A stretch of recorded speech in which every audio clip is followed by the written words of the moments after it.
Hello everyone, and welcome to another episode of Zareth Prevails.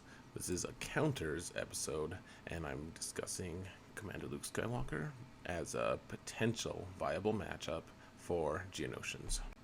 Now, one twist to this episode is that the guy I was asking to help me playtest this team put Wat Tambor in there instead of Poggle, which does kind of throw everything off just a little bit. But I think it's pretty exciting to see Wat doing his thing, and I actually think that Wat enhances the team. I don't think that that's going to necessarily be where Wat ends up, but Wat is a pretty viable candidate for that last slot instead of Poggle. So beyond that, the entire reason I'm making this video in the first place is that I was kind of, I don't want to say stuck in Grand Arena, but I wanted to see how viable Commander Luke was into Geonosians, just because I did not want to have to expend my Treya. I suspected that my opponent had Padme in the zone right behind, and so I wanted to see if I could take out this squad with just Commander Luke. And really, the findings for this experiment was going to really impact what kind of teams that I was going to have available on offense in the future, just because everyone is looking for ways to reduce the Treya requirements. I mean, Treya is really, really solid at this stage, and she's destroying a lot of teams that we need to be able to counter, and so having one extra team that she was not kind of responsible for beating all on her own is really kind of a huge benefit. My opponent's team here is really well modded and well geared. I believe that the only character that wasn't gear 13 here, beyond Wat, who didn't have 7 stars yet, was Geos Soldier, and Geos Soldier was at gear 12. So my first move that I wanted to try was just to hit the Alpha with stun, just because Alpha has the ability to cleanse for the entire team. And then right away I used Commander Luke to put buff block or buff immunity onto the Brute, which means that I was theoretically able to target whoever I wanted. However, Wat was extremely fast and was able to put the enduring never stop taunting buff on Sunfac, and apparently that resurrects him as well. I actually don't know Wat's kid as well as I probably should, just because the anticipation for him is killing me. So anyways, I was able to kill a lot of these Geonosians, but they just kind of kept coming back, and Wat facilitated that. And anyways, I think that this was still a pretty solid indicator of how I would do. I have a lot lesser health pool, but Poggle really doesn't add that much overall health, and Wat kept reviving guys, so I just kind of think that that evens out, to be honest. And my first attack was a success, and I was relatively happy with that, obviously. And so the ability to take out a Geonosian team with Commander Luke instead of having to just use Treya to counter it is actually a pretty big deal in terms of flexibility on offense. I previously just really didn't have much option to take Treya against anything else, because I always knew that my opponents would probably put Geonosians on defense and that Treya would be needed to take them out. I mean, you can use other teams to counter them, but those other teams aren't necessarily going to be as good Treya to take them out, just because Treya is kind of the lowest common denominator in terms of, like, she's super viable into Geonosians, but she's not the pinnacle of offense, I guess. Darth Revan, Jedi Revan, Padme, all those teams can beat Geonosians, but you kind of want to save those for other teams. You want to be able to counter stronger teams with them, but at the same time you absolutely need a viable counter to Geonosians, because if you don't have the right team, you can just kind of throw your entire roster at them and lose. And so in my second attempt here, you can see I'm trying a couple different things. I was able to get the taunt off of Sunfac. I even sent R2 over to stun Wat, which I actually think is probably a decent move. Spy became unstealthed because of Chewie's AoE, and I was able to take him out.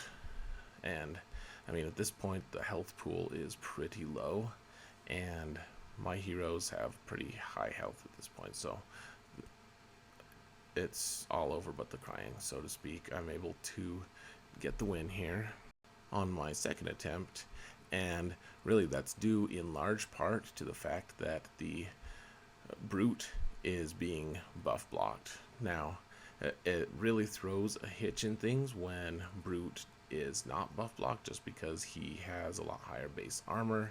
He is respawnable, so if you take him out, then the Geonosian Brute Alpha can just regrow him, and that is what ends up happening in one of my matches that I had. I believe that it's the upcoming one, though I did, like I said, do a couple other tests in this round here.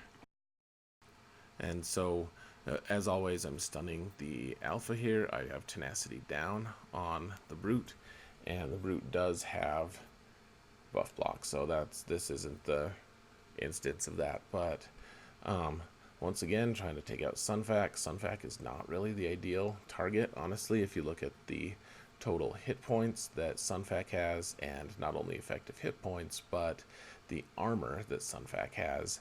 It's really hard to take him out, and as opposed to like the soldier who has way fewer hit points. I mean, I know that every time you go that all of the Geonosians kind of equalize health, but you can see that once they reach a certain threshold in their health, that you can kind of just one-shot them with your character, and that, you know, then it can't be equalized because you've done damage over their total hit points. And it's a lot easier on Geonosian Soldier. If you can target the Spy, then that's great. If you can target Poggle, which Poggle isn't in this match, that's you know, whatever you need to do. And so you can see Wat is still doing his buffs, and you have to take him out before you can actually take out Spy. And I'm kind of wondering if the best move here actually would just be to like take out Wat right away. I mean, I think Han could probably just snipe him, though I didn't really try that in this match. In the 6 matches that I attempted against my fake opponent, I only ended up losing one of them, and that was when I failed to get buff block on the Brute.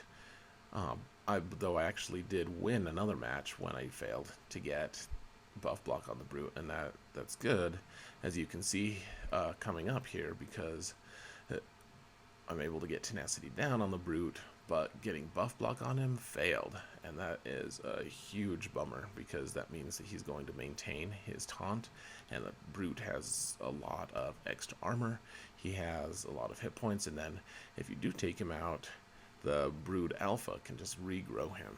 And so you can see in this match, this is actually my Grand Arena Championships match. I thought I'd just throw it in here for a little diversity. I was able to take out the Brute, but I was majorly stressing here because the Geonosian Alpha could at any point just respawn it. And as you can see, like, the entire team just focused on Chewie here. Like, they were just completely blowing him away, and I was really nervous because I didn't want to take a loss against this, especially after all my fancy playtesting, as you could see prior to this. But luckily for me, even without Chewie, who's really almost one of my best damage dealers, I was still able to take the win. Like, I had just enough in the tank. I think that if he had gone down one hit sooner, I probably would have ended up taking a loss here. And my opponent here had, I think, 3 out of the 5 Geonosians. Oh no, it's 3 out of the 6, because the Brute counts as an extra character in terms of Gear 13. So 3 of the 6 had Gear 13 and really fast mods, so I was excited that I was able to beat them. And as you can see, they did not even have Padme in the back there, so that was kind of a bummer, but it did cause me to playtest this, and now I'm letting you guys take a look, and I hope that it increases awareness about Geonosians, because increased awareness is apparently something that I want to have happen or something. But I think that we're at the end of this video, so thank you so much for watching, and remember that in all things, Zareth prevails.